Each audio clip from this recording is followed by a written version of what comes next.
At first glance, the coral reef seduces the eye like a living kaleidoscope, shimmering in every color the mind can fathom, and a few it can't. Shafts of sunlight pierce the turquoise waters, painting the seafloor in dancing gold and sapphire. Tiny fish flicker like living jewels, weaving between coral spires that rise from the sand like the sunken ruins of an ancient city. The water is warm, infused with the subtle tang of salt and life, and it hums with a symphony of clicks, crackles, and distant muted thuds, the quiet clamor of an ecosystem teeming with secrets. Here, in this world of dazzling spectacle, it would be easy to believe you had stumbled upon some aquatic Eden, a place where peace is as abundant as color.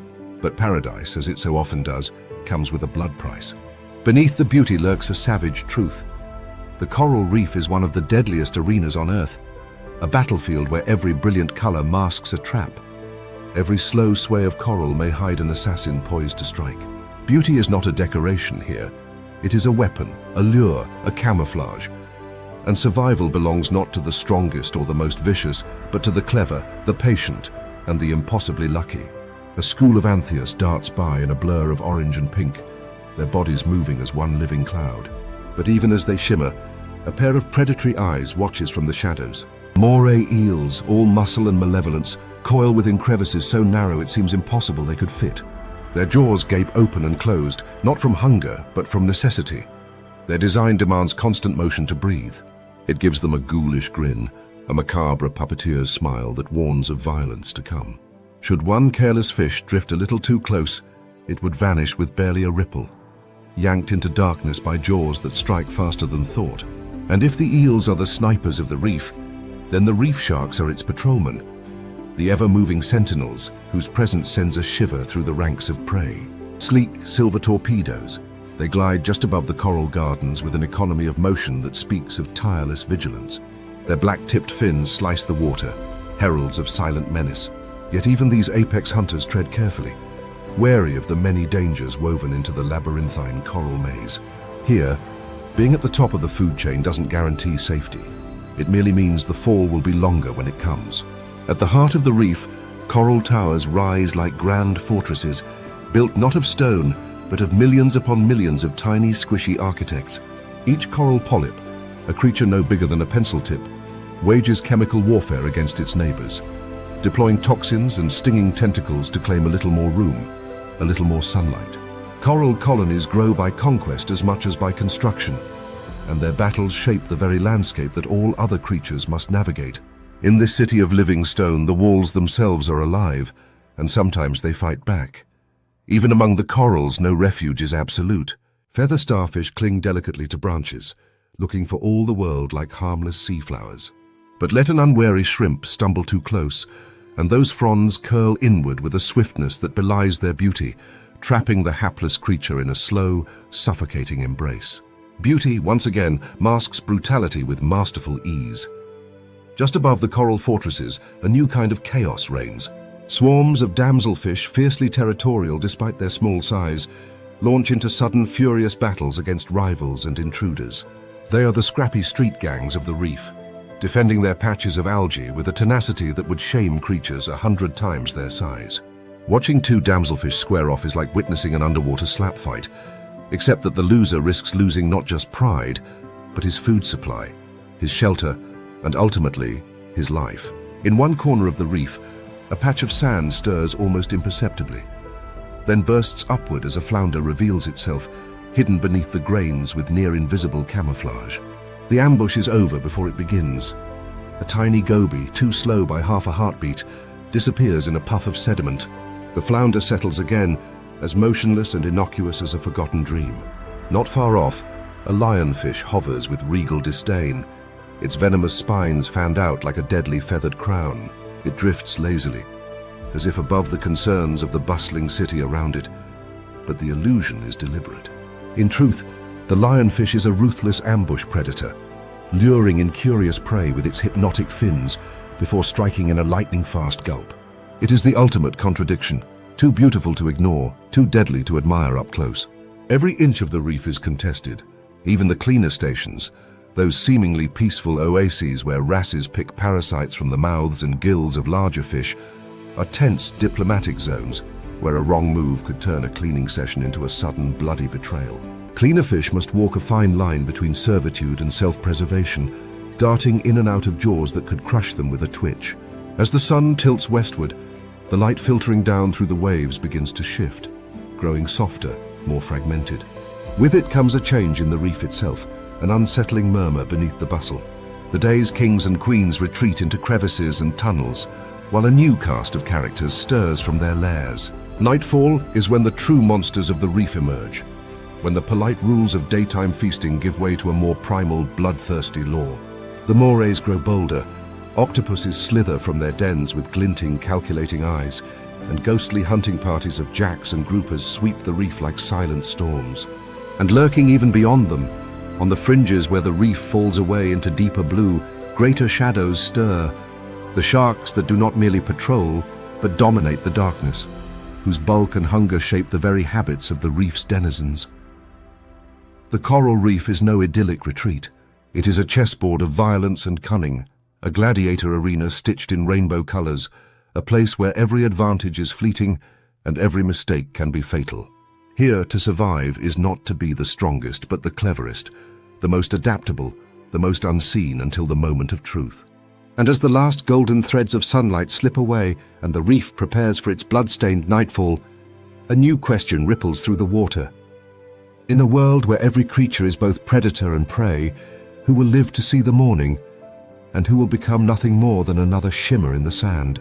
Next, we descend deeper into this labyrinth of ambushes, where unseen assassins lie in wait, and where the reef's most patient killers show that in the underwater world, victory belongs to those who know how to disappear. Beneath the quilt of swaying anemones and coral chimneys, a deeper current of menace thrums through the reef, pulsing in hidden tunnels and shadowy craters. The sun-dappled surface above, so bright and inviting, barely hints at the network of subterranean catacombs that stretch beneath. Here, in these cool, claustrophobic spaces where the water carries the sharp, metallic tang of stirred sediment, the true snipers of the reef prepare their silent ambushes. They are the unseen executioners, coiled in darkness with patience measured not in minutes but in hours. The moray eels, the reef's oldest and most unsettling assassins. Their bodies are strange relics of an ancient ocean, serpentine and muscular, their skins slick and patterned like the nightmares of forgotten sailors. To find a moray is to stumble across a question mark of flesh draped into a rocky crevice, their heads protruding just enough to expose dagger-like teeth and cold, lidless eyes that betray nothing of their intent. They do not blink. They simply exist. Part of the stone, part of the menace, part of the ancient calculation of kill or be killed. And despite their monstrous appearance, they are not blind berserkers, as legend often paints them. No, morays are artists of restraint, masters of timing so meticulous it borders on cruel genius. A juvenile damselfish flutters past, flashing its colors like a foolhardy flag. In the tight gap of a coral crack, a moray's snout follows, the jaws opening and closing rhythmically, not from hunger, but necessity. Unlike most fish, morays must pump water manually across their gills to breathe, an eerie motion that at first glance resembles a sinister grin. But there is no humor here, only calculation. In a flash so sudden that the mind barely registers the movement, the moray lunges. The damselfish, once so vivid and carefree, becomes a muffled puff of scales. Silence rushes back in, as if nothing at all had happened. What makes the moray eel an even more formidable stalker lies hidden beyond its fearsome jaw. Tucked within its throat is a second set of jaws, pharyngeal jaws, an evolutionary trick so outrageous it feels stolen from a horror film. When a moray clamps onto prey, these inner jaws shoot forward like a hidden assassin, dragging the struggling victim deeper into the digestive abyss. It is a feat unmatched elsewhere in the animal kingdom, a secret weapon that ensures once you are caught there is no pulling free.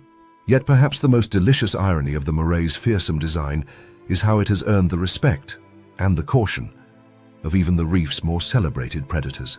Reef sharks, those sleek icons of marine power, often give moray eels a wide berth when prowling the coral outcroppings. The reason isn't the eel's size, though some morays grow large enough to rival a small shark, but their fighting spirit.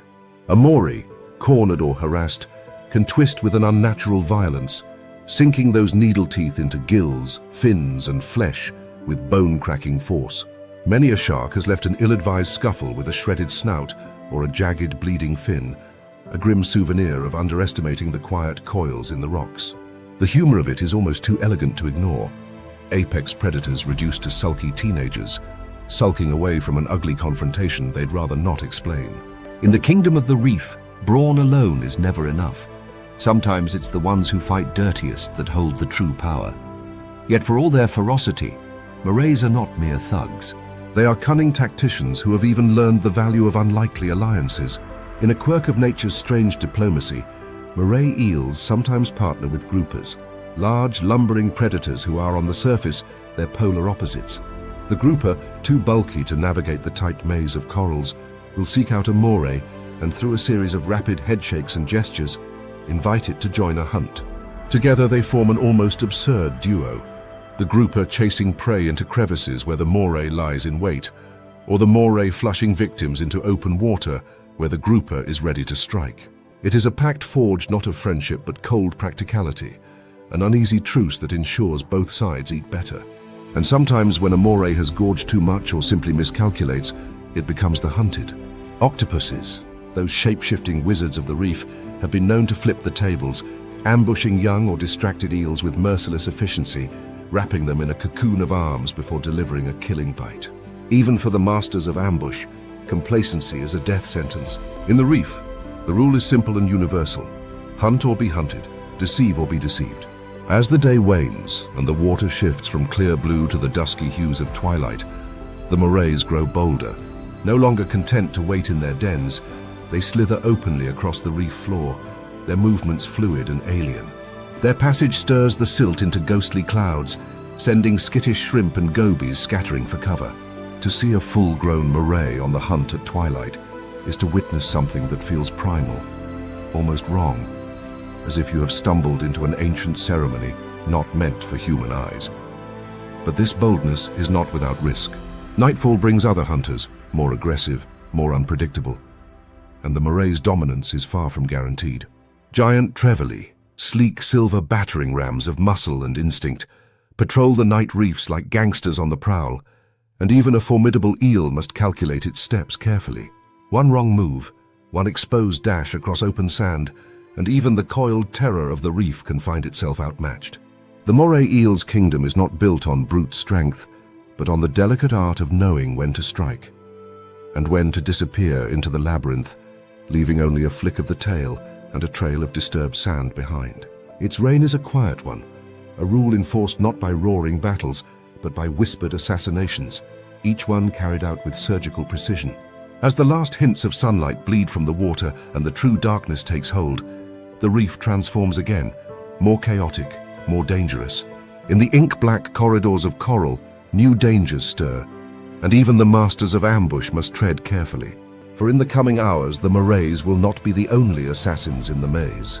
Next, we rise with the restless shadows above the reef, where larger, faster hunters glide through the labyrinth, and where the true kings of the current, reef sharks, begin their nightly patrols, prowling for anything too slow, too bold, or too foolish to escape the pull of the predator's eye. As the last ribbons of sunlight surrender to the deepening blue, the coral kingdom shifts into a world of sharper edges and darker promises.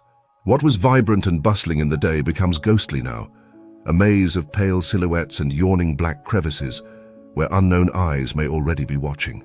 The warm salt air that once carried the crisp scent of coral polyps now feels cooler, heavier, and with it comes a different kind of pulse, a deeper, slower drumbeat vibrating through the currents. It is the soundless signal that the day's fleeting illusions have ended. And from the misty border where reef falls into open sea, the true rulers of the night slip in, quiet as breath, the reef sharks. They come not in frenzied rushes, but in the slow, deliberate glide of absolute confidence. Their bodies, honed by 400 million years of merciless refinement, move as if the water itself conspires to part for them. Grey reef sharks, black tips, white tips, their sleek forms drift between coral towers and Gorgonian fans, their dorsal fins slicing ghostly trails through the dim light. Against the muted backdrop of the reef, their movements are hypnotic, a performance of effortless power. Every lazy flick of a tail carries the unspoken threat of sudden violence. And perhaps the most unsettling thing of all is their silence. No roaring, no splashing, just the eerie hush of predators who do not need noise to dominate. Beneath their elegance lies an arsenal far more terrifying than tooth and muscle. Reef sharks possess senses so acute they can detect the electric fields generated by the heartbeat of a fish buried under inches of sand. In a realm where sight fades into shadows and sound is muffled by liquid, it is electricity, the raw language of life itself, that betrays the fearful and the wounded. A wounded snapper bleeding invisibly into the current might as well light up like a beacon.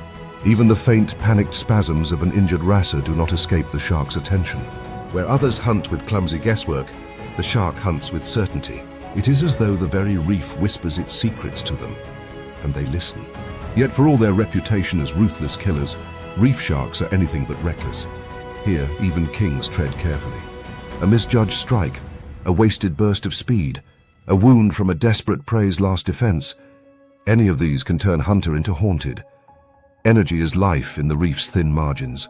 A failed hunt is not just a missed meal, it's a debt that must be paid in the currency of survival. And so the sharks patrol with the cold calculation of chess masters, scanning for the moment when opportunity and advantage align perfectly. They are students of weakness, ever watchful for the slight limp, the unguarded flank, the flicker of hesitation that spells doom.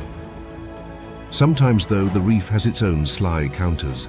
Cleaner wrasses, tiny darting fish no bigger than a finger, set up underwater service stations, offering their cleaning services even to these apex hunters. It is a surreal sight. Massive sharks hovering almost motionless, mouths agape and gills flared, submitting themselves to the attentions of these minuscule surgeons. It is a mutual truce, a curious detour in the endless war of predator and prey. The sharks, for all their power, risk parasites and infections like any other creature, and a cleaner wrasser's gentle nibbling can mean the difference between thriving and dying. In a world painted in predation, such moments of fragile peace shimmer like heat mirages, real but fleeting. Yet even as they patrol with majestic ease, reef sharks are not without rivals. Occasionally, the shadow of a larger threat passes over the reef. A tiger shark, perhaps, whose appetite knows no caution, or a massive grouper bold enough to challenge the shark's authority in a sudden lunge. Here, among the swirling currents and shifting allegiances, power is never absolute. Even the hunter must sometimes yield to a bigger bite, or at least step carefully among the teeth. At the heart of their success, however, is adaptability. Reef sharks are not prisoners of one tactic, one habitat, or one style of hunting. In the broad expanse of the shallows, they may cruise high above the coral spires, using speed to chase down schools of fish in open water. In the maze-like thickets of staghorn coral, they shrink their movements to tight, calculated turns, threading between spires with astonishing agility. And sometimes, when the need arises, they work together, herding schools of fish into tight bait balls, corralling them like wolves preparing a final charge. It is a grim dance, a masterpiece of coordinated terror. Humor, if it exists in such a place, comes from the occasional miscalculations. A too bold lunge sending prey scattering in every direction, a snap that catches nothing but a mouthful of sand, a collision with an angry moray eel that leaves the shark indignantly recoiling. Even kings have clumsy moments, it seems, though the reef offers little forgiveness for those who linger too long on their mistakes. There is a paradox at the core of the reef shark's life. To rule is to risk. A shark, constantly balancing the need to assert dominance with the need to conserve energy, walks a tightrope invisible to the untrained eye. It is a life where hesitation can cost a meal, and overconfidence can cost a life. To survive here, the shark must master patience as much as aggression, discretion as much as force. It is a lesson etched into the scars that crisscross their skin, marks left by failed hunts, bitter rivals, and brushes with death. Every scar tells a story, not of invincibility, but of endurance. As the night deepens and the water cools by a barely perceptible degree, the reef sharks grow bolder. Their patrols lengthen, weaving a net of intent across the reef's surface. Smaller fish retreat deeper into the labyrinthine corals. Crabs bury themselves in the sand, and even the nocturnal hunters of the reef time their movements with a wary eye on the passing silhouettes above. In this empire of fear, even the shadows have teeth. But the reef is not yet finished unveiling its secrets. As the sharks continue their regal drift, another force stirs from the crevices below. Creatures that do not chase but deceive, predators who will not pursue but lie in wait with patience that could shame a stone. Masters of mimicry and illusion, they move not with the swiftness of current, but with the cunning of smoke. And as the sharks patrol the currents, the shape-shifting warriors of the reef prepare their next performance. For in the coral kingdom, strength alone is never enough. And the most dangerous hunters are sometimes those you never even see coming. The reef under moonlight becomes a stage for the unseen. Gone are the flamboyant parades of daylight fish, replaced now by silent dramas that unfold beneath curtains of shadow and mist. The water, heavier and cooler, presses against the skin with a velvet softness, muffling the distant crackle of snapping shrimp and the low hum of distant parrotfish gnawing coral. Amid the weaving coral gardens and sunken alleyways, something stirs, something more elusive than shark or moray, more enigmatic than any patrolling predator. In a realm where survival favors speed, strength, or brute numbers, a different champion rises. The octopus, the reef's shape-shifting infiltrator. It moves not with the purposeful rush of hunters or the lazy glide of drifters, but with a strange, mesmerizing liquidity. One moment it is a pile of discarded stones. The next it unfurls like living silk, slipping between coral heads with a grace that defies logic. Its body, a miracle of soft, boneless engineering, can flatten, squeeze, and contort into spaces no human hand could reach. There are no bones to snap, no armor to crack, only muscle, skin, and pure, terrifying adaptability. Where other predators come armed with teeth and venom, the octopus wields something far more dangerous: intelligence. The octopus is a thief, a trickster, a master of misdirection who seems almost to enjoy the theater of the hunt. Watch long enough, and you might catch the moment when a colorless patch of sand suddenly sprouts eyes, blinks, and becomes a rippling carpet of mottled flesh. The creature's skin is alive with possibilities, capable of flashing from coral pink to algae green to ghostly white in less than a second. With this living camouflage, it drifts unseen across the battlefield, a shadow in a world already thick with them. It can imitate rocks, plants, even the patterns of venomous creatures it wishes no predator to tangle with, a mimicry so flawless that it might make the reef's most seasoned hunters second-guess their own instincts. But camouflage is only the opening act. Beneath its deceptive exterior, the octopus is plotting. And in the strange politics of the reef, plotting often pays better than brute force. With arms lined with thousands of suckers, each one capable of independent movement and taste, the octopus explores its world with a kind of tactile curiosity. A crab tucked in a shell, a shrimp hidden under a ledge. Few escape the inquisitive sweep of those searching arms. If necessary, the octopus can pry, dig, or simply wait until impatience draws its prey into a fatal mistake. Not that every hunt is a model of elegance. There is a kind of mischievous humor to the octopus's raids, an arm darting into a hermit crab's borrowed home like a pickpocket's hand, a sudden squirt of ink turning a sure defeat into a clouded getaway worthy of a magician's vanishing act. There are even tales, and growing evidence, of octopuses staging complex deceptions, luring prey close with subtle color changes, only to spring the trap with an explosion of tentacles and suction. It's a form of predatory theater rarely seen in nature, where brains, not brawn, dictate the script. Sometimes the octopus's boldness borders on the absurd. There are records of reef octopuses attempting heists from territories guarded by fiercely territorial fish, darting in to snatch a snack from beneath the very noses of damselfish sentries. Should a chase ensue, the octopus will abandon dignity entirely, throwing up a smokescreen of ink and bolting for the nearest crevice like a thief disappearing into a dark alley. It's a clumsy, almost comedic exit, all frantic tentacle flailing and sudden color shifts, but more often than not it works. Charm and cunning, it seems, beat brute force when your body is as soft as pudding, and not all encounters are so frivolous. Against the backdrop of their trickery lies a very real peril. Octopuses themselves are coveted prey for a multitude of reef hunters.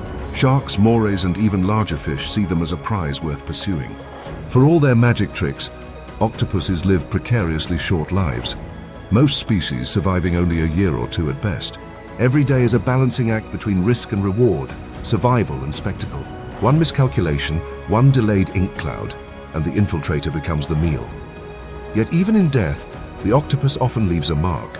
On reefs where larger predators reign, the abandoned dens of octopuses, littered with crab shells, fish bones, and the occasional glittering eye of a scavenged prey, become legendary sights, passed down through the instincts of generations. A good octopus lair is a buffet in waiting, a place where other hunters know to loiter, just in case the clever resident overextends itself. There are few creatures that seem so purpose-built for a life of improvisation. With 3 hearts pulsing rhythmically and a nervous system so sprawling that 2/3 of its neurons reside in its arms, the octopus is less a single entity than a living, breathing conspiracy. Each limb can explore, decide, even react almost independently of the brain. A distributed intelligence perfectly suited to the chaos of the reef. In a way, it's less like watching an animal and more like watching a crowd, a pulsing, coordinated rebellion of flesh.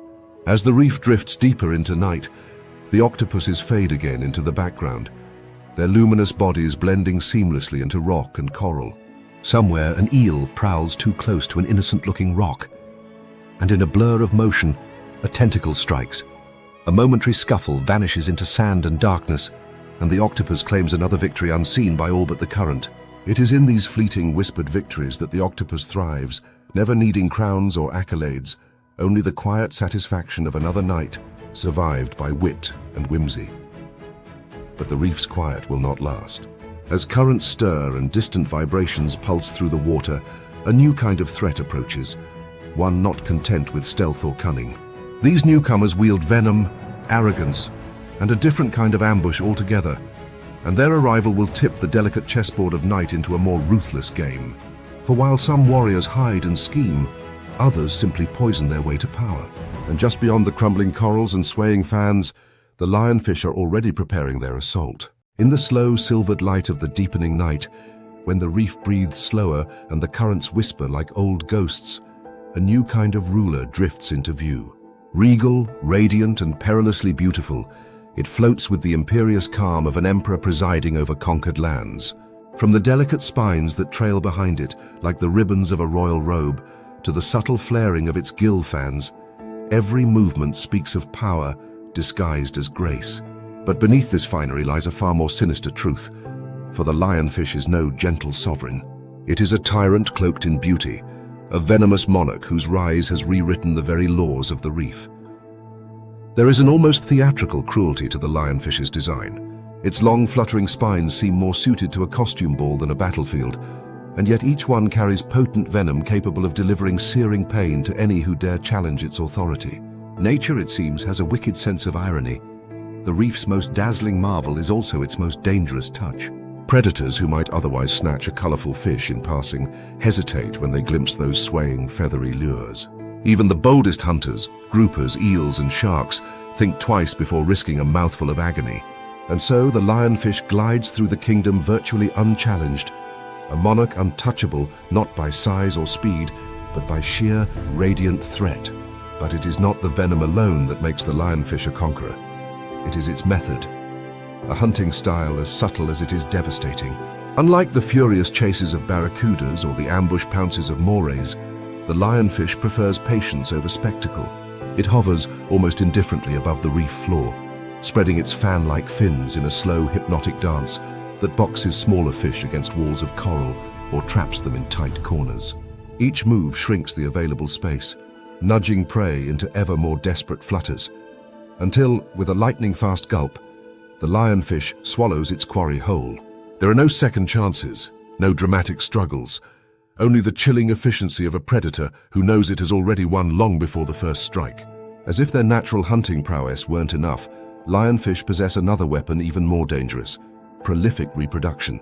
A single female can lay tens of thousands of eggs every few days, releasing them into the currents like imperial decrees, scattering offspring far and wide. These eggs, buoyant and sticky, are cloaked in a gelatinous toxin that repels many would-be predators, a prenatal suit of armor ensuring that few will be eaten before they hatch. And hatch they do, swarming the reefs with armies of miniature invaders, each equipped with the same arsenal of spines and stealth. In the warm waters where they have spread, from the Caribbean to the Atlantic, lionfish populations have exploded, turning once balanced ecosystems into unrecognizable territories ruled by these venomous sovereigns. The rise of the lionfish is a story of unintended conquest. Native to the Indo-Pacific, they once existed in careful harmony with the predators and prey of their ancestral waters. But human folly, perhaps a careless aquarium release, perhaps several, introduced them to new realms where no natural enemies remembered how to deal with their venom, their cunning, or their unstoppable numbers. In these new kingdoms, lionfish found themselves unopposed, and like any monarch unchecked, they grew fat, multiplied, and rewrote the order of life. Across the Atlantic reefs, their impact is felt like a slow, choking tide. Juvenile fish, once abundant, vanish from nurseries. Algae blooms overrun corals once kept clean by grazing herbivores. Predators dependent on smaller fish find their hunting grounds barren. The lionfish's reign is not simply a replacement of one predator with another. It is a dismantling of the intricate web of interdependencies that makes a reef thrive. And all accomplished not with dramatic battles or explosive violence, but with the steady, quiet certainty of a predator that rarely even breaks a ripple on the water. Yet, amid the devastation, the reef itself does not yield without resistance. Some native predators, groupers, snappers, even sharks, have begun to adapt, learning through painful trial and error that the flashy intruder can be eaten, if approached carefully. Some smaller species have adjusted their behaviors, finding refuge in crevices too tight for the broad-finned lionfish to reach. There are glimmers of resilience, signs that even in the face of this toxic aristocracy, the reef remembers how to fight back, if only given enough time. There is, too, a certain dark humor in the way humans have joined the fray. In an ironic twist of culinary fate, lionfish have become the target of spearfishers and chefs alike, who prize their delicate, buttery flesh once the venomous spines are carefully removed. Conservationists, chefs, and adventurers now stage lionfish derbies, competing to rid the reefs of as many of these invaders as possible, a royal hunt in reverse with the humans cast as predators at last. In some coastal towns, lionfish now feature on restaurant menus, their downfall sealed not by natural predators, but by the delicious vengeance of a fork and knife. Yet for all these efforts, the lionfish remains a potent reminder that beauty can be as much a weapon as a warning. Floating like a ghostly chandelier above the rubble of a once bustling reef, it is easy to forget the silent devastation that trails behind its elegant fins. Its conquest is not fueled by rage or malice, but by the cold, efficient rules of survival. And it is precisely this absence of cruelty that makes the lionfish's empire so chilling. As the first pale hints of dawn begin to seep through the water, casting long, trembling beams across the battered corals, the lionfish retreats into shaded nooks, its work for the night complete. Another layer of dominion spread, another clutch of eggs sent adrift. In the light of morning, the reef's scars will be plain to see, though many will mistake them for the simple passage of time. The lionfish, draped once again in the innocent elegance of its flowing robes, will be long gone, hidden behind curtains of beauty too dazzling for suspicion. But even as this venomous royal withdraws into the shadows, new battles stir across the battlefield. In the sands and shallows, armies of tiny warriors prepare for wars of their own. Crustaceans and hermit crabs, creatures armed not with venom or deception, but with stubbornness and iron will, clashing over every scrap of territory in a relentless, clattering siege. And in the next chapter of the reef's endless struggle, even the smallest combatants will show that size and spectacle mean little in a world where every inch of survival must be earned, fought, and fiercely defended. Beneath the sweeping grandeur of coral cathedrals and the regal patrols of sharks and lionfish, another theatre of conflict rages in the muted half-light. A war fought not with venom or speed, but with stubbornness, cunning, and an endless willingness to scrap for every inch of ground. Here, close to the seafloor, where the scent of churned sand mingles with the tang of algae and the water hums with the faint, constant crackle of life, the crab kingdoms stir to life. It is a world far less glamorous, perhaps, than the dazzling realm above, but no less vicious. And here, survival is a matter of muscle, armor, and an unbreakable will. The sandy stretches that seem so still at first glance soon reveal themselves as battlegrounds in miniature. Buried beneath the grains, an army waits. Soldier crabs with shells polished by the tides, box crabs tucked under camouflage of grit and debris, and hermit crabs peeking anxiously from borrowed homes. Every twitch of the current sends tiny avalanches down unseen burrows. Every vibration carries the potential threat of a prowling predator or an aggressive neighbor looking for an excuse to pick a fight. In this crowded arena, peace is less a state of being than a fleeting accident. It begins often with something seemingly trivial, the glint of an abandoned shell, half buried but tantalizingly perfect for a crab whose current home has grown uncomfortably snug. For hermit crabs, the right shell is not a luxury. It is armor, fortress, and future all in one. A too small shell leaves their soft, vulnerable abdomens exposed, inviting death. A shell too large slows them into easy prey for opportunistic hunters. Thus, when two hermits eye the same prize, the encounter unfolds not as a polite negotiation, but as a full-blown skirmish. A clash of claws, shoves, and desperate grapples. They circle each other like cautious duelists, sizing up strength and commitment, before lunging into sudden, furious wrestling matches that stir little mushroom clouds of sand. Victories are not won through elegant tactics, but through sheer determination. The stronger, more persistent crab prying the loser from its shell like a landlord evicting an unwanted tenant.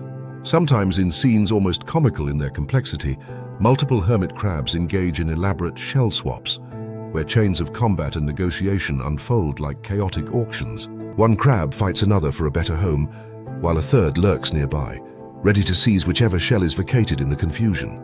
It is a brutal but strangely pragmatic dance, a testament to the endless improvisation demanded by life at the reef's margins. Further along the sandy corridors, other warriors take a less subtle approach. Giant swimming crabs, bruisers with carapaces like medieval shields, lie in ambush, half-buried and patient. Their broad, flattened bodies are designed for sudden violence. With a flick of powerful legs, they erupt from the sand in explosive bursts, snatching fish, smaller crabs, or unwary octopuses with claws built for snapping bone and crushing shell. There is no courtly duel here, only raw, brutal ambush, a sudden, irreversible tilt of the battlefield in favor of those quickest to strike. Even creatures much larger than the crab itself tread cautiously over these killing fields, knowing that what appears to be inert landscape could, at any moment, transform into a death trap. And yet, for all their armor and aggression, crabs are not immune to irony. A giant crab might spend hours digging an elaborate burrow, laboring in the moonlit silt like a miniature architect, only to find moments later that another crab, leaner and meaner, has decided that the burrow would suit it better. Battles over these subterranean real estates are fierce and often comically undignified, with crabs locked claw to claw, rolling over each other in graceless tangles, legs flailing and shells scraping like ancient warriors fighting for a ruined castle. In the end, it is often not the biggest or strongest who wins, but the crab most willing to endure the pain, the exhaustion, the endless scrabbling in the sand. Underneath the humor of these struggles, though, lies a profound truth. In the world of crabs, persistence is survival. The ocean favors not just the swift or the clever, but those stubborn enough to keep fighting after everyone else has surrendered. And in a world where a few millimeters of extra armor can mean the difference between life and death, even the pettiest squabble over a shell or a patch of sand becomes a battle worth waging to the bitter end. At night, the battlefield transforms yet again. Under the faint glow of phosphorescent plankton, the sands become alive with crab migrations, strange pilgrimages of armored bodies creeping across the reef, each driven by needs as old as the ocean itself. Some march in search of mates, waving oversized claws in absurdly theatrical gestures to attract partners or intimidate rivals. Others wander in desperate quests for food, scavenging the remains of earlier battles, picking over carcasses with a grim, tireless efficiency. Even in their darkest moments, the crabs of the reef waste nothing, leaving no scrap of life unused, no opportunity unseized. And perhaps the most remarkable thing about these crustacean wars is how personal they become. Crabs remember. Studies suggest that certain species can recognize individual rivals and adjust their behavior based on past encounters, choosing either to escalate or avoid fights depending on the history between them. In the chaotic swirl of life under the sea, grudges and rivalries bubble beneath the surface, adding another layer of tension to every sideways scuttle and every tentative wave of a claw.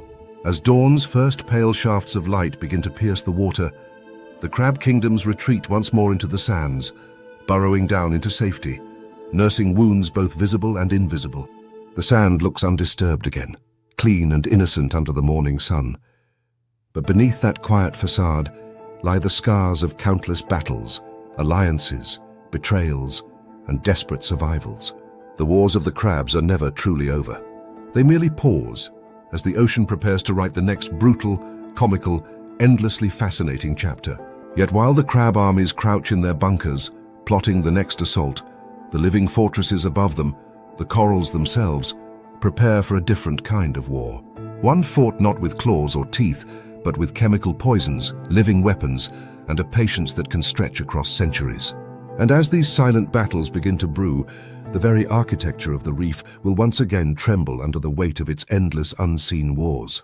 At first glance, the coral reef seems an immovable monument, a vibrant undersea city frozen in a state of permanent kaleidoscopic celebration. Spires of brain coral, branching thickets of staghorn, and sprawling carpets of plate corals stretch across the seafloor, building a fortress so grand it appears as though it has been standing since the birth of the oceans themselves. Every nook houses life, every crack teems with movement. It is easy, almost seductive, to believe that these colossal structures are as passive as the rocks they resemble, silent custodians of the chaos swirling around them. But nothing in the reef is truly still, and the corals, for all their stoic beauty, are anything but peaceful. Beneath their delicate veneers a battle rages, slow, invisible to the impatient eye, yet every bit as brutal as the frenzied hunts of sharks or the gladiator duels of crabs. This is a war fought not with teeth or claws, but with invisible poisons, grasping tentacles, and the ruthless patience of creatures that measure their victories not in moments, but in decades. Here, every inch of space is sacred. Every sliver of sunlight a prize worth waging a lifetime of war to secure. Each coral colony is, in fact, a collective of thousands, sometimes millions, of tiny living polyps, each no bigger than the head of a pin. These minute architects work together, secreting calcium carbonate to build the sprawling skeletons that form the reef's very bones. But this cooperation stops at the edges of the colony. The moment one coral brushes against another, the illusion of harmony vanishes, replaced by ferocious chemical hostility. Using specialized stinging cells called nematocysts, microscopic harpoons loaded with venom, the corals lash out at any intruder who dares encroach on their territory. And when stings aren't enough, some corals unleash chemical cocktails into the surrounding water, poisoning competitors from a distance with a lethality that would make any medieval alchemist green with envy. The battles unfold slowly, often too gradually for a passing diver to notice. A branching coral might grow a few centimeters into its neighbor's domain, triggering a silent retaliation that burns tissue away, exposing the bright white skeleton beneath. Plate corals, shaped like alien landing pads, deploy long, string-like sweeper tentacles under cover of darkness, trailing death across any neighboring colony foolish enough to grow too close.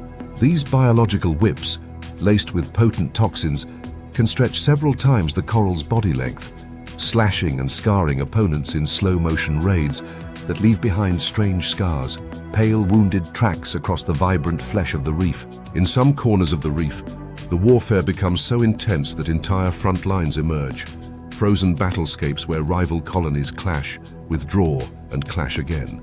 Colonies of fast-growing corals like the staghorns surge forward with rapid, spindly fingers, trying to outpace their rivals to the light.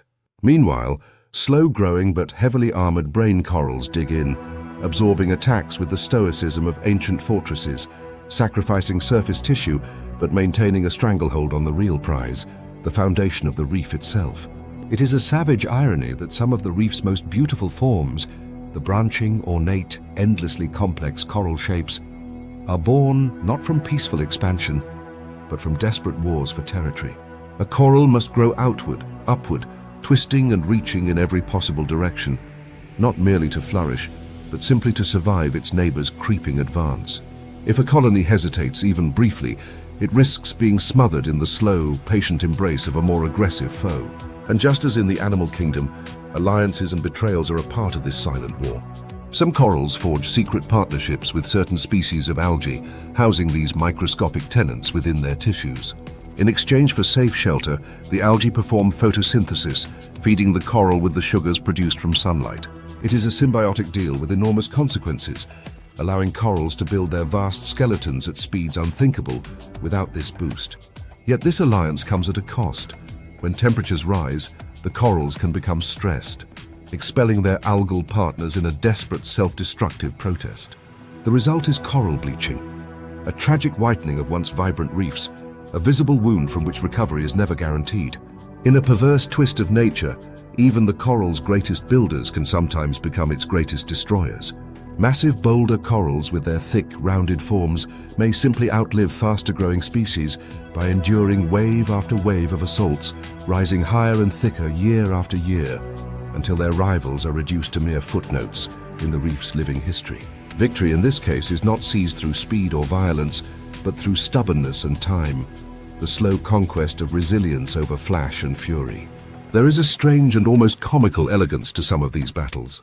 At night, under the eerie green glow of bioluminescent plankton, the reef's coral combatants deploy their chemical weaponry like shadowy generals, maneuvering troops across a battlefield.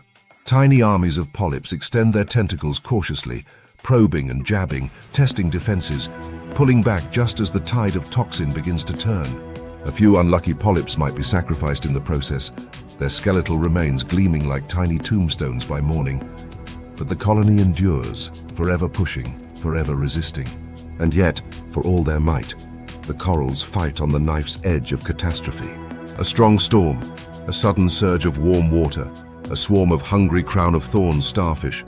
Any of these can topple a coral empire that took centuries to build in a single night. In a realm where war never truly ends, the ultimate enemy is not always another coral, but the unpredictable whims of the ocean itself. As the morning light spills once more across the reef, the living fortresses gleam under the sun's renewed favor, bruised but unbroken. The battles fought in the darkness leave subtle but indelible marks. Here, a jagged white scar across a once proud colony. There, a sudden gap where a defeated coral collapsed into rubble. These are the fingerprints of a war most will never see. A reminder that in the reef, beauty is carved not by peace, but by endless, grinding conflict. Yet even as the coral strongholds settle into another day of slow siege, the reef is preparing for its next transformation. For when the sun sets once more, a very different kind of terror will descend upon the battleground. Hunters that use darkness itself as a weapon, turning the familiar maze of coral into a labyrinth of sudden, unseen death. And in this new world of shadow and stealth, only those who master the art of nightfall will survive the coming storm. As the sun bows behind the watery horizon, the last of its golden beams fractures into trembling, uncertain shafts. The coral reef, once an explosion of life and color under daylight's forgiving gaze, now begins to dissolve into a world of deep shadows and silvery phantoms. The water cools imperceptibly, the salty tang grows sharper on the current, and a new, subtler vibration hums through the labyrinthine alleys of coral. A breathless hush falls, not of peace but of expectancy, for in this twilight world the monsters are waking. Night on the reef is not a gentle transition, it is a curtain drop, a scene change in which the entire cast is replaced. The vibrant daytime fish, bold in their parades of neon blues and searing yellows, vanish into crevices and caves as if wiped clean by an unseen hand. In their place emerge creatures of a different persuasion, hunters shaped by millennia of stealth and surprise, armed with sensory arsenals finely tuned to the secrets of the dark. The reef does not merely sleep under the stars, it transforms into an alien battlefield, more perilous, more mysterious, and far more unforgiving. From the folds of hidden dens, octopuses slither forth like living shadows. No longer shy architects of daytime camouflage, they reveal their true selves under the forgiving cover of night. Bold marauders, brilliant strategists of the darkness. Their skin shimmers through rapid, ghostly changes, from mottled stone to rippling kelp to sudden flashes of warning reds, each transformation a language of intent, deceit, and threat. With arms coiling in deliberate, predatory precision, they explore the reef with a tactile intelligence almost unnerving in its elegance. Crabs, tucked half-heartedly into sand, find themselves plucked from safety by suckered limbs. Fish sleeping in coral alcoves wake to find the world closing in around them, their last moments tangled in a silken trap of arms that think as independently as they move. Above and around them, other terrors stir. Moray eels, those daytime phantoms of rock and shadow, grow emboldened in the safety of night. Slithering from their lairs, they wind their muscular bodies through coral catacombs, jaws gaping rhythmically, tasting the water for vibrations of fleeing prey. By night, they abandon their solitary sniping tactics for something more sinister: cooperation. It is not uncommon now to witness morays hunting alongside other predators, groupers and jacks, weaving through the reef in chaotic, impromptu alliances where every participant plays to their strengths, and the unlucky targets are squeezed, flushed, and devoured in the ensuing pandemonium. And then come the hunting parties, roving schools of predatory fish, sleek and silver under the moonlight, moving with a chilling synchronization that seems more hive-mind than school. Jacks, snappers, and trevallies sweep across the reef like ghost armies, their collective momentum creating whirlwinds of panic among smaller fish who had dared to hope the night might offer them sanctuary. It is a violent ballet, every turn of the school coordinated with terrifying grace, each pass leaving behind a wake of shredded scales and empty water. The scent of predation thickens the water. Though invisible to human senses, it is a palpable cloud to those who know how to read it, a trail that marks the pathways of the night's hunters as clearly as footprints in fresh snow. Tiny, silvery baitfish, sensing the dark tide of doom approaching, flicker upward in desperate cascades, their synchronized jumps a frantic Morse code of survival, each leap buying mere seconds. And yet, in the reef's cruel arithmetic, even panic has its cost. Those who flee too high attract the attention of aerial hunters like barracudas, silent missiles slicing down from above with pitiless precision. It is in this surreal dance of death that the true paradox of the reef reveals itself. In the darkness, violence becomes a kind of artistry. The octopus's delicate swirling ambushes, the moray's sudden sinuous strikes, the glittering storms of baitfish and the predatory phalanxes that herd and cull them, all of it choreographed by instincts older than memory. Here, in the absence of light, the reef shows its truest face. Not merely a place of life, but a place forged and sustained by the eternal forge of survival. Yet even among the killers, there is risk. For every octopus prowling in arrogant mastery, there lurks the danger of a shark cruising unseen just beyond the limit of vision. For every eel weaving confidently through coral, a sudden snap from a larger predator can turn the hunter into the hunted. Night grants opportunity, but demands vigilance. The reef at night does not belong to a single ruler. It belongs to chaos, and those who navigate it best are those who embrace its treachery with open arms, or in the case of many reef dwellers, with open mouths. Even humor, that quiet thread that runs through all reef life, finds its stage here. A too bold octopus, drunk on the successes of earlier hunts, might misjudge a crab's temper and find itself clumsily retreating under a barrage of snapping claws. A tiny cardinal fish, hoping to dodge a jack's open maw, might dart straight into the path of an opportunistic lionfish, its tragic misstep a darkly comedic end to a frantic escape. In the reef at night, mistakes are not merely punished, they are broadcast like cautionary tales to the survivors. As the hours stretch toward dawn, the frenzy of activity gradually ebbs. The hunters slow, bloated from success or exhausted from failure. The battered survivors seek new crevices and new strategies. Even the predators, those relentless architects of fear, must rest, for another night will come, and with it, new battles in the darkness. The reef exhales, releasing the tension of the night into the cooling currents, carrying the silent tales of conquest and loss out into the endless blue. Yet the cycle is far from over. For even as the stars still cling to the sky, another force stirs within the coral strongholds, a quieter, stranger army, preparing to wage a battle not with teeth or speed, but with symbiotic trickery and tiny, invisible sieges. Microscopic empires are about to awaken. Predators so small they turn the very water into a battlefield, their weapons not claws, but chemistry. And in the next breath of the ocean's endless story, the invisible wars of microbial predators will remind us the reef's deadliest battles are sometimes the ones we cannot even see. As the first shy fingers of dawn stir across the coral frontier, the violence of the night recedes into whispered memory. The hunting parties scatter, the octopuses retreat into labyrinthine dens. The jacks and snappers, still riding the adrenaline of the night's pursuits, fade like ghosts into the blue. In the softened light, the reef breathes again, its battered soldiers regrouping amid the wreckage of another battle survived. Yet even now, as the great predators withdraw and the coral strongholds soak up the new day's warmth, a quieter war unfolds. One fought not with force or speed, but with fragile alliances, cunning bargains, and occasionally breathtaking betrayals. From cracks and crevices, small shapes emerge, unassuming, delicate, almost laughably defenseless in a world of sharp teeth and ambushes. Cleaner fish, wrasses and gobies, painted in vibrant blues, yellows and stripes of neon, flit nervously above the corals. To the untrained eye, they seem little more than ornamental, splashes of living jewelry set against the reef's rugged background.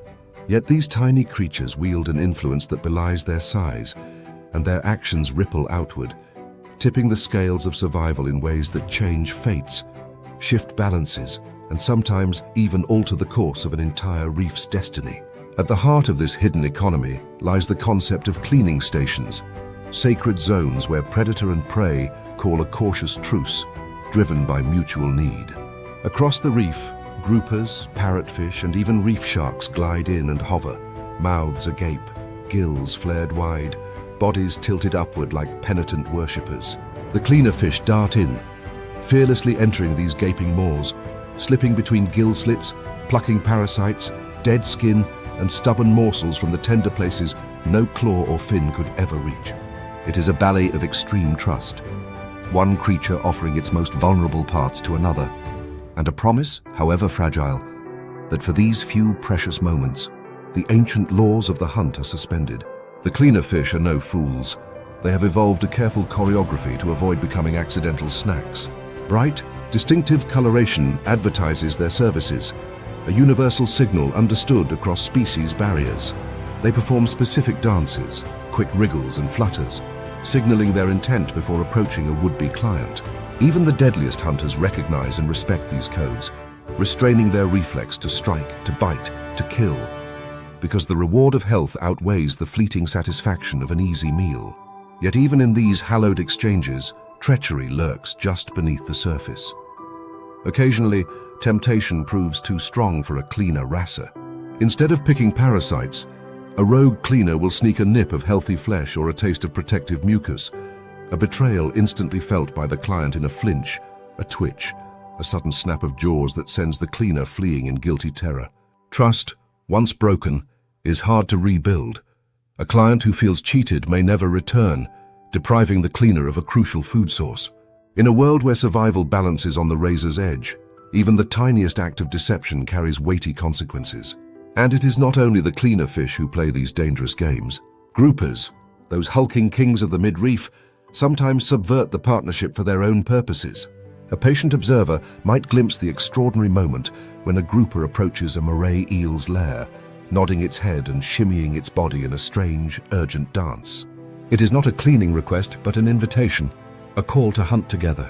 The grouper, too large to chase prey into the reef's tightest crevices, entices the moray, an eel uniquely suited to navigating the labyrinth, into a deadly partnership. Together they flush prey from hiding, cornering it between jaws and fangs, each hunter claiming its prize from the terror they weave in tandem. It is a symbiosis born not of affection, but of ruthless practicality, a temporary ceasefire in the eternal war for food. And yet, even these alliances can curdle into betrayal. A grouper, seeing an opportunity, might seize a morsel flushed out by the moray before its partner has a chance to act, leaving the eel empty-mouthed and fuming in its rocky refuge. The moray, not known for its forgiving nature, may remember such a slight, refusing future invitations, or worse, snapping at its former partner in a fury of long-delayed vengeance. In the reef, even the most sophisticated partnerships are stitched together with threads of suspicion. There is a playful absurdity to some of these relationships. Cleaner shrimp, for instance, take their jobs so seriously that they have been known to clean human divers who linger too long near their stations. These tiny, transparent crustaceans will boldly hop onto fingertips, knuckles, even faces, plucking at hairs and inspecting skin with tireless dedication. It is a reminder that in the reef's relentless economy, no opportunity is too small to seize, and no guest too strange to service. Beneath the humor, though, lies a profound truth. Survival on the reef is not just about dominance, but about negotiation. No creature, no matter how powerful or cunning, exists in isolation. Alliances must be struck, services rendered, debts honored. And when trust fails, the consequences are swift and brutal. In the invisible ledger of the reef, loyalty is a commodity, and betrayal can be just another survival strategy. As the sun climbs higher, burning away the last wisps of twilight from the coral towers, the cleaning stations grow crowded. Clients jostle and wait their turn, predators and prey alike suspended in a strange communion of necessity. For a few precious hours, the reef holds its breath in a fragile equilibrium, a tapestry woven from 1,000 small acts of trust, betrayal, forgiveness, and survival.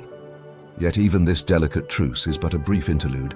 Beyond the reef's protective walls, darker forces loom, forces shaped not by instinct or ancient rhythms, but by the accelerating hand of humanity. Storms intensify, oceans warm, and the balance that has endured for millennia teeters on the brink. And soon, the battles that once played out only among sharks, eels, and crabs will expand into a far more desperate struggle. For the reef itself, and for the future of everything that calls it home. The reef at sunrise shimmers like a mirage, a radiant world spun from light, color, and life. Corals bloom in lazy elegance beneath the turquoise glaze. Anemones sway to the gentle tug of morning currents, and flashes of silver and neon dart through coral corridors like living jewels. It is a breathtaking illusion, a masterpiece painted on the canvas of the sea, so stunning that it feels eternal. But beneath this fragile mask, cracks are spreading. Silent fissures splintering the very foundations of the coral kingdoms. And this time, the enemy is not another fish or an ancient predator. This time, the reef's greatest battle is against a force it cannot see coming, and one it may not survive. The first betrayals are almost invisible to the casual eye. A faint paling of once vivid corals, a hollow silence where the snapping of shrimp and the low hum of fish schools used to sing through the water. The warm breath of the ocean, once a gentle balm, grows feverish. Waters that once kissed the reef with nurturing hands now scald it with relentless heat. As temperatures rise beyond what corals can endure, the tiny algal symbionts that fuel their growth, the very life source corals depend upon, are expelled in a desperate, suicidal protest. What remains behind are skeletal ghosts, brilliant structures turned bone white in a matter of weeks. This is coral bleaching, the slow death cry of an ecosystem that has thrived for millions of years, undone in mere decades. The scale of the devastation is almost too vast to comprehend. Bleached reefs lose more than just color. They lose their soul. The endless carnival of life that once buzzed and swirled around coral towers begins to falter. Fish that relied on the living maze for shelter drift away. Crabs, octopuses, and eels find fewer hiding spots, fewer hunting grounds. Predators become scavengers, scavengers become desperate, and the delicate web that binds the reef together frays strand by strand until it collapses entirely. It is not a single death, but 1,000 deaths woven into the very water. And still, the blows keep falling. Pollution, once a distant creeping threat, now rains down like a slow, choking blight. Plastics tangle in anemone gardens. Pesticide-laced runoffs seep into currents meant to bring nourishment. Microfibers from distant cities drift like invisible snow, infiltrating the gills, the mouths, the bloodstreams of the reef's inhabitants. Even sunlight, that most ancient ally, becomes a weapon when it blazes through a lens of chemical filth, triggering algal blooms that smother and starve the corals below. The very elements that once nurtured life now conspire silently and efficiently to erase it. And yet, despite the enormity of the assault, despite the seemingly unstoppable march toward collapse, the reef does not surrender easily. It fights with everything it has left. Some corals, battered and broken, sprout tiny new polyps, desperate shoots reaching for one last chance at survival. Certain hardy species, survivors of ancient cataclysms long forgotten by time, show flashes of resilience, clinging to life in corners too deep, too shaded, too overlooked for the worst of the warming to reach. Fish populations, fragmented and struggling, form new, fragile alliances, adapting to a world that no longer follows the rules written by their ancestors. There is even a grim, ironic poetry in how life finds ways to survive amid destruction. In some devastated reefs, rogue species take over, species that would never have had a chance against the towering coral fortresses of the old world. Algae blooms become new forests for adventurous crabs. Certain types of sponge, more tolerant of chaos and pollution, creep over dead coral skeletons, carving out new, strange ecosystems from the bones of the fallen kingdoms. It is not the survival we hoped for, nor the beauty we remember, but it is survival, stubborn and raw. Yet time grows short. The Reefs battles are no longer isolated skirmishes. They are the front line of a global war for the future of life in the seas. Every degree of warming, every ton of carbon, every drop of oil leaked into the water tightens the noose around the reef's throat. The once vibrant battlegrounds where morays lurked, where sharks patrolled, where octopuses plotted their moonlit raids, now risk becoming silent deserts, memorials to what was lost and to what we chose not to save. And herein lies the final twist in this epic of survival. The reef, for all its ancient strength and cunning, cannot win this battle alone. It can outwit predators. It can survive tempests. It can endure the slow grind of time itself. But against the collective actions of a species it has never faced before, humanity, it stands defenseless. Its fate now rests not in the currents nor the tides, but in the hands of those living worlds away from its battered shores. There are glimmers of hope, faint but real. Coral gardening projects, painstaking restoration efforts, bold dreams of breeding supercorals resilient to heat and disease. Scientists, divers, local communities, all rising slowly but steadily to join the reef in its final stand. And in these fragile beginnings lies a powerful truth, that while the damage wrought may be vast, the potential for healing, if given the chance, is even greater. As the sun climbs high once more, flooding the reef in merciless light, it casts long, sharp shadows across a world teetering between life and oblivion. In the shallows, the battered corals pulse faintly, stubbornly, with the rhythm of the ocean's eternal heart. Above them, a lone race flutters in search of a client. A hermit crab scavenges among broken coral. A reef shark prowls a territory growing more silent by the day. The warriors of the reef, scarred but still fighting. And though the final outcome remains uncertain, one truth glows brighter than ever beneath the waves. In the greatest war the reef has ever faced, the next move, the one that decides whether this kingdom lives or dies, is no longer the reef's to make. It is ours.